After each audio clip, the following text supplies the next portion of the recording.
sehat, giat dan semangat untuk menunaikan ibadah, dan selalu optimis untuk menjadi pribadi yang lebih baik sampai kita berpulang kepada Allah Subhanahu wa Ta'ala. Bersamaan dengan itu, ada satu pula yang spesial, khususnya bagi kita yang belum menunaikan haji di tahun ini, yaitu untuk menunaikan satu ibadah dari satu rangkaian keutamaan bulan Dzulhijjah yang diisyaratkan dalam Al-Quran surah 89 ayat 1 sampai dengan 3 itu, ataupun ditegaskan keutamaannya dalam hadis Nabi di Sahih Al-Bukhari riwayat Ibnu Abbas radhiyallahu taala anhuma, seperti pernah kami utarakan dalam edisi sebelumnya.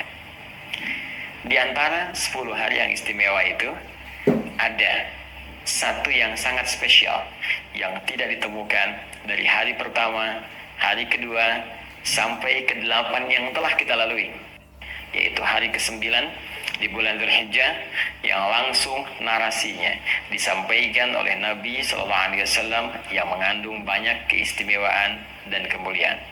Nabi pernah memberikan informasi kepada kita semua sejak kurang lebih 14 abad yang lalu bahwa hari ini menjadi spesial dengan satu ibadah yang sangat spesifik yang disebut oleh beliau dengan siyam, menunaikan siyam, puasa yang ditunaikan sesuai dengan ketentuan syariat. Beliau mengatakan, siyamu yaumi arafata anni ahtasibu ala Allahi ayyukaffira al-madiyah wal-baqiyah. Dalam riwayat lain, an yukaffira sanatal madiyah wal baqiyah. Sungguh puasa yang ditunaikan di hari yang bertepatan dengan momentum Arafah, aku berharap pahalanya di sisi Allah Subhanahu wa Ta'ala bisa menggugurkan dosa-dosa setahun berlalu dan menjaga dari perbuatan dosa setahun yang akan datang. Teman-teman sekalian, hari ini menjadi spesial dalam uraian hadis Nabi SAW karena tanggal 9 ini disebut oleh Rasulullah SAW bertepatan dengan momentum Arafah, saat para jemaah haji menunaikan prosesi wukuf sebagai rangkaian puncak haji yang ditunaikan dan menjadi inti dari penunaian ibadah haji dari sekian rukun yang harus kemudian diikuti. Di sini Nabi SAW memberikan arahan kepada kita dalam momentum ini. Kita diminta oleh Rasulullah untuk menunaikan ibadah spesifik berupa siyam. Tidak main-main, pahalanya bisa menggugurkan dosa setahun berlalu. Dan perhatikan baik-baik cara kita memahaminya, bisa menjaga dari perbuatan dosa setahun yang akan datang. Artinya dalam konteks penunaian puasa ini, kita bukan sekedar diminta oleh Rasulullah puasa secara fisik, menjaga tidak makan, menjaga tidak minum, tidak berhubungan seksual. Lebih daripada itu, karena puasa ini potensinya dengan izin Allah bisa menggugurkan dosa setahun berlalu. Karena itu cara mengisinya akan lebih baik jika kita iringi dengan mengevaluasi kesalahan-kesalahan yang pernah diperbuat oleh kita dan berpotensi dosa setidaknya setahun ke belakang. Jadi seperti orang wukuf saat di Arafah, mereka merenung, berkontemplasi, merenungkan kesalahan-kesalahan, mengakui dosa-dosa, sehingga dengan pengakuan itu dan komitmen untuk meninggalkannya akan merubah pribadi mereka lebih baik setelah selesai menunaikan rangkaian ibadah haji. Pulang, meninggalkan segala keburukan, menanggalkan seluruhnya, dan bertransformasi menjadi manusia yang lebih mulia. Pun demikian, orang yang belum punya kesempatan untuk berhaji di tepat pada momentum yang sama, Nabi minta untuk menunaikan puasa dan mengisi puasa itu dengan kontemplasi, dengan renungan seperti orang wukuf yang berada di Arafah. Maka dia ingat dosa-dosanya, hubungan dia dengan Allah, hubungan dia dengan makhluk, dengan orang tua, dengan istri, dengan suami, dengan anak-anak, dengan tetangga, demikian seterusnya. Maka ia mencoba mendekati Allah Subhanahu wa Ta'ala, bercoba untuk bertobat, mengoreksi dosa-dosanya, sehingga dengan itu mendapat penerimaan terbaik di sisi Allah Subhanahu wa Ta'ala. Ciri orang yang diterima tobatnya, diterima koreksi dirinya, diterima perubahan dirinya ketika dia mendekat kepada Allah saat berpuasa ini, pun demikian dengan yang wukuf di Arafah, maka ciri yang paling spesifik saat tobatnya diterima, saat dosanya dihilangkan adalah terjaganya ia dari perbuatan dosa setelah amalan itu ditunaikan. Karena itu Nabi memberikan isyarat Allah akan berkenan mengampuni dosa setahun yang akan datang. Maksudnya adalah dia akan terjaga dari perbuatan dosa sehingga tidak mudah anggota fisiknya untuk mengarah pada perbuatan maksiat. Karena berhasil puasanya di hari ini, maka ada penjagaan dari seluruh anggota tubuhnya. Matanya tidak mudah melihat perbuatan maksiat, telinganya tidak mudah mendengar yang salah, demikian lisannya tidak mudah bertutur yang keliru sampai ke ujung kakinya. Ada penjagaan setidaknya selama setahun ke depan. Kalau dibiasakan, maka tiap tahun akan terjaga, dan transformasinya akan melahirkan nilai-nilai kebaikan pada setiap sifat dan sikap yang terbawa dari aktivitas manusia yang paripurna ini. Jika demikian, boleh jadi ada banyak orang yang berhasrat untuk menunaikan puasa di hari ini, tapi belum tentu berhasil menjalaninya jika sekedar hanya menahan lapar, haus, dan kebutuhan biologis atau seksual saja. Karena itu, isi hari ini dengan banyak merenung, banyak berkontemplasi, mengoreksi diri. Dan buktinya akan terlihat setelah kita melalui ibadah yang kita tunaikan sebagai puasa bertepatan dengan momentum Arafah di hari ini. Jika setelah puasa ini belum mampu kemudian lahir penjagaan-penjagaan tadi, ini menunjukkan ada yang kurang berhasil dalam puasa yang ditunaikan itu. Maka mari buktikan kepada Allah bahwa alhamdulillah kita diberi kesempatan tahun ini. Ini hanya datang setahun sekali. Ya, momentum perubahan, momentum taubat, momentum penerimaan hanya setahun sekali. Jika kita tidak dapat di tahun ini, kita harus tunggu tahun depan. Karena itu, mari kita berjuang, berikhtiar, dan membuktikan kepada Allah dengan kesungguhan kita bahwa semua yang diberikan kepada kita, kesempatan yang mulia ini, kita bisa maksimalkan dengan sebaik-baiknya. Yang terakhir, teman-teman sekalian, seperti orang yang wukuf di Arafah, punya potensi untuk banyak dikabulkan doanya. Karena itu, selain mereka beristighfar, mengoreksi diri, memperbaiki diri, juga semua orang wukuf seluruhnya 100% sudah otomatis akan memanjatkan doa kepada Allah, bermunajat dengan penuh kekhusyuan untuk memohon segala hajat kebaikan dunia dan akhirat. Pun demikian, hari ini momentumnya diserupakan oleh Nabi Shallallahu Alaihi Wasallam, esensinya dari segi esensi seperti orang wukuf di Arafah. Nabi bisa mengatakan puasa pada tanggal 9 Dzulhijjah, puasa di hari ke-9-nya. Tapi Nabi menegaskan siyam yaumi Arafah, puasa yang bertepatan dengan momentum Arafah, di hari saat orang wukuf di Arafah. Karena itu, seperti orang wukuf banyak berdoa kepada Allah, maka setidaknya kita pun isi hari ini dengan memohon, banyak berdoa kepada Allah, minta kebaikan-kebaikan. Wa minhum may yaqulu rabbana atina fid dunya hasanah wa fil akhirati hasanah wa qina adzabannar. Ini yang diajarkan doanya langsung oleh Al-Qur'an di surah kedua Al-Baqarah itu di ayat ke-201. Dan di antara orang-orang itu manusia banyak yang meminta kepada Allah supaya diberikan kemuliaan dunia dan kebaikan akhirat.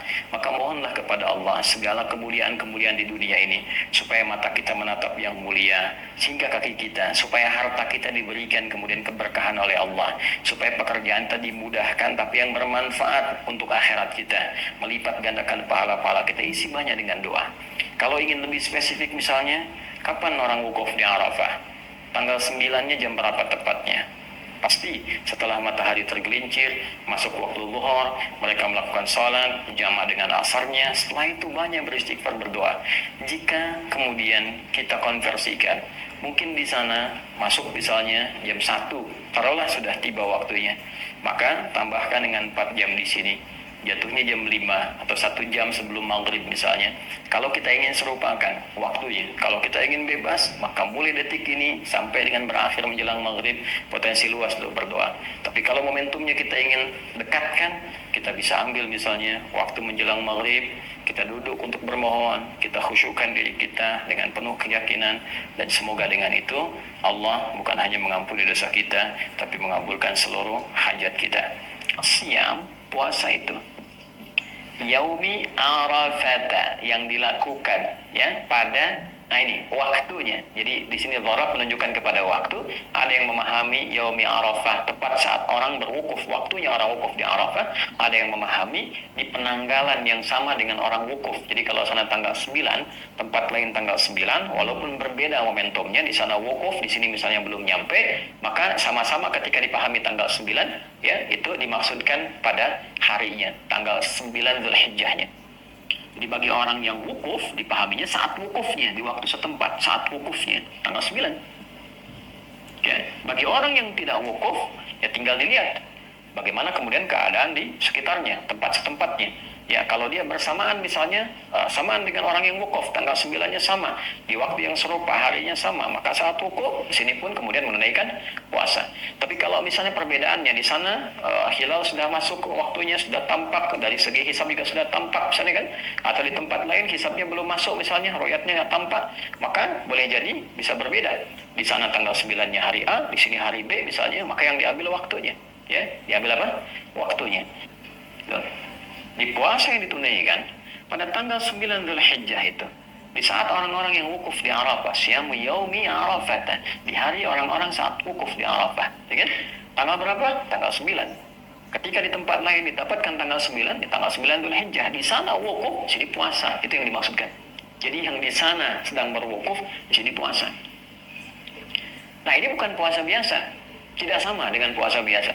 Ya, puasa-puasa dan baik dari segi waktunya pun dari segi penekanan amalannya. Saya ulang ya, baik dari segi waktunya spesifik tanggal 9 Dzulhijjah atau dari segi penekanan amalannya. Baik ya? Jika kita masuk ke bulan Ramadan misalnya, apa yang ditekankan di bulan Ramadan? Ya, mendekati Allah Subhanahu wa taala lewat peningkatan amal saleh, kan? Menahan nafsu, mengondisikan jiwa, kemudian tingkatkan ibadah kita siang dan malam dan seterusnya. Yang ini spesifik teman-teman. Ada tafsir langsung dari Nabi Sallallahu Alaihi Wasallam. Apa tafsiran dari Nabi? Tadi kan kalimatnya, Anni ahtasibu ala Allah Subhanahu Wa Taala. Sungguh aku berharap pada Allah Subhanahu Wa Taala. Di antara pahala dari puasa ini adalah yukaffiru sanatil lati qablahu atau ba'daha, di riwayat Muslim, ya. Dan juga di At-Tirmidzi, wa sanatil lati qablahu. Jadi aku berharap bisa menggugurkan dosa-dosa setahun. Ya. Gugur dosa setahun yang akan datang, oke? Dan setahun yang telah berlalu. Saya akan agak pelan-pelan menerangkan di sini. Keutamaan puasa tanggal 9 Dzulhijjah. Bila orang berhaji, dia berwukuf di sana. Orang yang tidak berhaji, dia berpuasa. Dan di sini inti haji, al-hajju Arafah. Dan di sini inti untuk mendapatkan mabrur bagi orang puasa. Kata Nabi, orang-orang yang berpuasa tanggal 9 Dzulhijjah ini, ya kan? Aku sangat berharap kepada Allah untuk memberikan pahalanya, keutamaannya, ya kan? Selain pahala yang Allah berikan berupa nilai-nilai kebaikan, keutamaannya Pak, ya. Yukaffiru sanatil lati ba'daha wa sanatil lati qablaha. Atau kama qala Rasulullah sallallahu alaihi wasallam, bisa menggugurkan, menghapuskan dosa-dosa setahun yang akan datang. Nah, ini bagaimana memahaminya nih? Ya? Dan setahun yang berlalu. Ini mungkin kita bisa pahami nih. Kan? Dengan tidak lebih sulit dibandingkan dengan yang pertama nih, memahami setahun yang akan datang itu bagaimana? Nah, jangan keliru memahami bahwa kalau sudah puasa tanggal 9 Dzulhijjah itu bebas dari dosa setahun. Nah, ini bahaya. Kan? Bahaya kalau pemahamannya begitu. Ntar orang korupsi dianggap biasa saja karena udah bebas dari dosa. Ya kan? Nyuri sendal bahkan di masjid dianggap biasa. Karena apa? Karena merasa sudah diampuni dosa. Bukan itu yang dimaksudkan. Yang dimaksudkan adalah, perhatikan baik-baik, orang yang puasa di tanggal 9, dia memusatkan amalan untuk introspeksi, muhasabah, seperti orang yang wukuf di Arafah. Ini kuncinya. Di saat orang wukuf di Arafah, dia mengenal dirinya, mengenal Allah Subhanahu wa Ta'ala, mengenal lingkungannya, memahami kenapa dia sebelumnya jauh dari Allah, mengoreksi diri, introspeksi dirinya, muhasabah. Makanya dia banyak bertobat, banyak istighfar kepada Allah Subhanahu wa Ta'ala, banyak berdoa, banyak memohon kebaikan. Nah, di saat yang sama ketika orang tidak berhaji, dia puasa. Di tanggal 9 ini, dia melakukan hal yang serupa dengan orang haji. Apa yang dia lakukan? Dia introspeksi diri. Dia bermuhasabah, dia merenung. Ya, walaupun dia tidak wukuf seperti orang haji, ya, tapi di tempatnya saat dia menunaikan puasa itu dia mengoreksi dirinya, mengevaluasi dirinya. Apa perjalanan setahun ke belakang minimal yang bisa direview? Hubungan dia dengan Allah misalnya yang kurang, dia bermunajat, kurang mendekat kepada Allah, kurang rakaat dalam salat. Tuntutan dunia banyak, tapi bekal akhirat sedikit. Kewajiban menunaikan perintah Allah tidak terlaksana dengan baik. Dia evaluasi, apa yang membuat kita selama ini jauh dari Allah? Apa yang menghambat saya menunaikan salat dengan baik? Bangun malam untuk dekat dengan Al-Quran, apa yang menghambat semua? Introspeksi diri. Introspeksi. Dan ini nggak mungkin bisa dilakukan kalau nggak ada persiapan dari sebelumnya. Makanya tanggal 1 Dzulhijjah, 2 Dzulhijjah itu penting dibangun persiapan supaya tanggal 9 optimal, karena penekanannya di sini. Penekanannya di sini. Jadi nggak mungkin orang tanggal 9 itu bisa puasa dengan baik. Kalau cuma nahan lapar dan haus bisa ya. Nahan lapar dan haus dari mulai ya fajar sampai dengan maghrib, insya Allah bisa dilakukan. Tapi kalau menjalani puasanya seperti ini, dan introspeksi diri, menata diri lebih baik, melihat tautan-tautan dengan sekitarannya, memperbaiki, mendekati Allah dengan ya semaksimal yang bisa dia lakukan, itu nggak mungkin bisa dilakukan tiba-tiba tanggal 9 begitu, nggak bisa. Kecuali persiapan sebelumnya. Dia tingkatkan bacaan Qurannya, latihan puasa sebelumnya, sehingga puncaknya ketika tanggal 9 Dzulhijjah. Puasa dia di momentum ini, dia merasakan kenikmatan yang tidak dirasakan sebelumnya. Di titik itulah kemudian muncul kesadaran untuk mendekati Allah Subhanahu wa Ta'ala. Maka apa yang terjadi? Ya, saat dia punya kesadaran, dia merasakan kedekatan lebih dengan Allah ketika dia berbuka, suasana lebih tenang, lebih nyaman. Dan saat merasakan kenikmatan, kenyamanan, kebaikan itu dia bertakbir, persis sama seperti orang meninggalkan padang Arafah menuju Muzdalifah. Dia berzikir. Ya, berzikir. فَإِذَا أَفَضْتُم مِّنْ عَرَفَاتٍ فَاذْكُرُوا اللَّهَ عِندَ الْمَشْعَرِ الْحَرَامِ. Kalau kamu sudah selesai di Arafah, kata Allah, ya, coba dicek di Quran surah Al-Baqarah, ya, dari ayat 198 sampai 199 itu.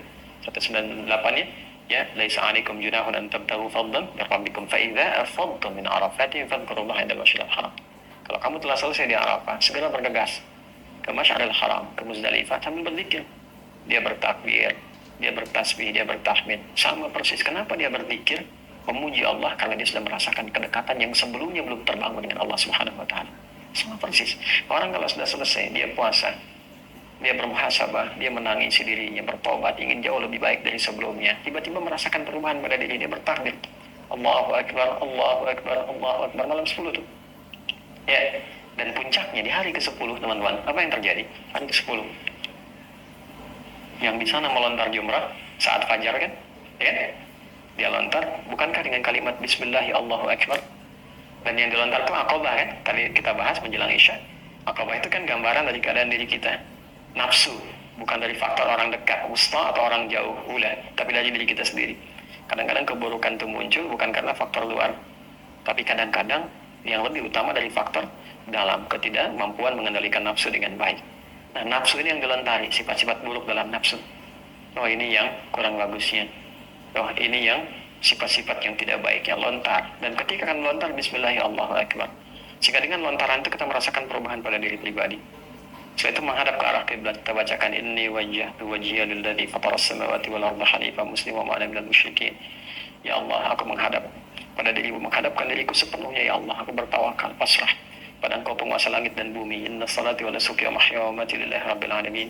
Kalau selama ini aku salat, ya Allah, ya, dan saya bermanasik sampai sekarang saya datang, ya kan? Saya hidup selama ini, bahkan saya wafat sekarang pun saya pasrah. Sekarang saya menyadari hakikat kehidupan saya pasrah kepadamu. La syarikalah wa bidzalika umirtu ana minal muslimin. Saya berjanji tidak akan pernah melanggar ketentuanmu, apalagi berbuat musyrik, Sejak saat ini saya akan berjanji mematuhi dirimu ya Allah, mematuhi segala perintahmu, taat kepada. Dengan itulah kemudian besok kita bisa bertakbir, dan takbir adalah lambang keberhasilan kita untuk bisa mendekatkan diri kepada Allah. Karena itulah di Quran surah kedua Al-Baqarah di akhir ayat 185, ketika kita menutup perjuangan kita untuk mendekat kepada Allah saat Ramadan, kita bertakbir, walitukabbirullaha ala ma hadakum wa la'allakum tashkurun, supaya engkau banyak bertakbir karena Allah telah berikan petunjuk kepadamu. Mari kita buktikan, kita berhasil, kita mendapat petunjuk, kita berubah, kita menjadi lebih baik dalam pandangan Allah, supaya besok kita bisa beridul adha dan bertakbir dengan penuh kebahagiaan, kebanggaan sebelum pulang menghadap Allah Subhanahu wa taala. Saya Adi Hidayat pun demikian harus memberikan contoh pertama dari apa yang saya sampaikan ini. Maka saya bermohon maaf kepada saudara-saudariku dimanapun Anda berada atas setiap sifat, sikap, tutur, perbuatan yang sudah pasti akan terjadi banyak kekeliruan, kesalahan dari apa yang pernah saya perbuat. Saya memohon maaf yang sebesar-besarnya dengan penuh segala kerendahan hati mewakili keluarga besar kami. Dan dengan itu pula saya ingin menyampaikan hal yang paling utama, semoga Allah memuliakan kita, semoga Allah memaafkan segala kesalahan kita, mengampuni dosa-dosa kita, dan saya pun membebaskan, memaafkan segala hal-hal yang terkait dalam kehidupan, supaya kita bisa lebih nyaman menghadap kepada Allah Subhanahu wa taala. Demikian, semoga bermanfaat. Subhanakallahumma wa bihamdika, asyhadu an la ilaha illa anta, astaghfiruka wa atubu ilaik. Assalamualaikum warahmatullahi wabarakatuh.